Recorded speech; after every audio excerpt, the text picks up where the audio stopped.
Emergency crews battling to bring the Los Angeles wildfires under control are preparing for the return of more dangerous weather conditions. High winds are forecast through Wednesday, and the city's fire chief says the threat is still very high.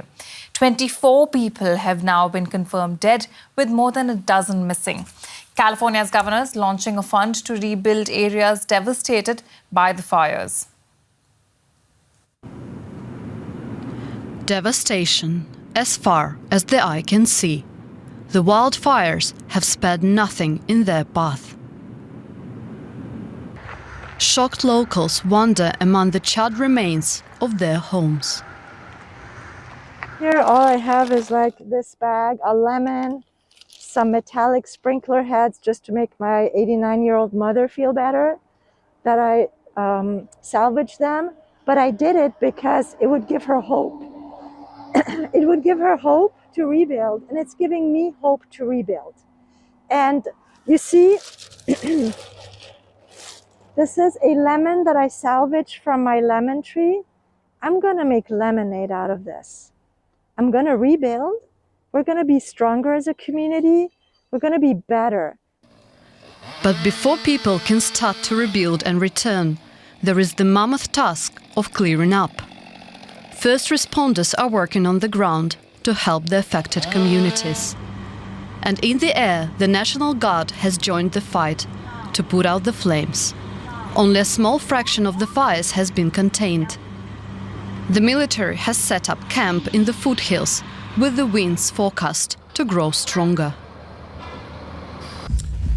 Elevated critical fire weather conditions will continue through Wednesday.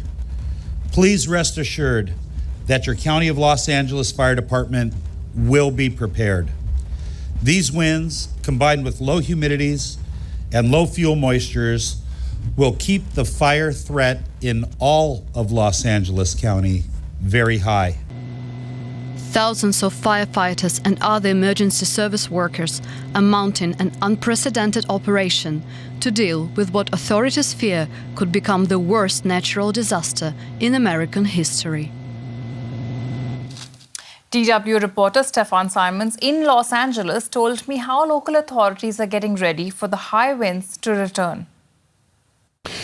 Wait and see is the plan, but of course also preparedness. And what I mean by this is, the Palisades fire, the still biggest and worst fire here, just up the foothills here, is at 23,000 acres still. It is 11% contained. That is virtually absolutely nothing. So now you have the threat of those winds coming back. Santa Ana winds, maybe not in the strength as they were last Tuesday, 100 miles an hour tornado gusts, but 50, 60, 70 miles an hour, that's enough to cause havoc again for the Palisades fire. For the Eaton fire, just 27% contained, and also 14,000 acres, large or big. Now, and important to remember is contained. What does that mean? That doesn't mean the fire is out.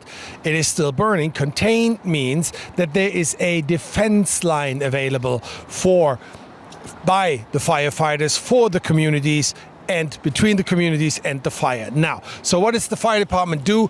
Assets on the ground and in the air ready to strike. Quick reaction forces in the mountains, up the canyons, and there's canyon after canyon after canyon here, of course, so that they can immediately react if the fire reignites. If a new fire pops up, that's entirely possible too. So LA is by no means out of the wood yet. To the contrary, they're anticipating severe weather, they're anticipating a lot of trouble, but they have the manpower and the hardware ready to go. Airplanes, fixed-wing planes, helicopters. Combined those two fires, Eaton and Palisades, 8,000 firefighters. National Guard is here with 2,000 men. Law enforcement has beefed up. The county sheriff, police department of LA. We are here on the law enforcement lot. This is a massive parking lot, and it's full of cops, full of police, and further down, National Guard. So that's what the city, firefighters, LAFD, as well as the state of California is trying to do. Be ready for whatever the weather, the Santa Ana winds, and those fires throw at them next. So a massive uphill task for authorities there. while they try to protect people, but of course, many have already lost their homes. You met some people, as we saw in your report, who are returning to the ashes of their homes. Are they already receiving some support from the authorities? I think, yeah, of course. So there is an increasing number of shelters available. There is FEMA now in action. There is other state and federal agencies offering help.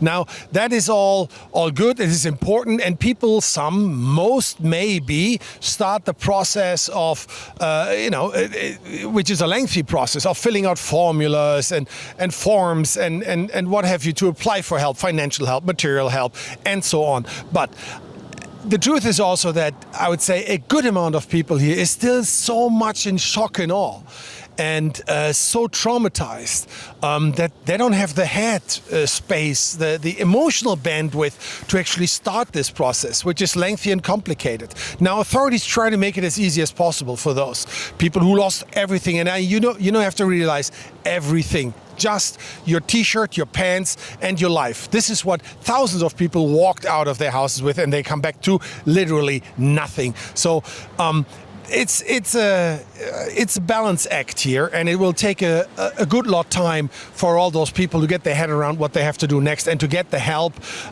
and the perspective for a future, for a rebuild of their lives set up.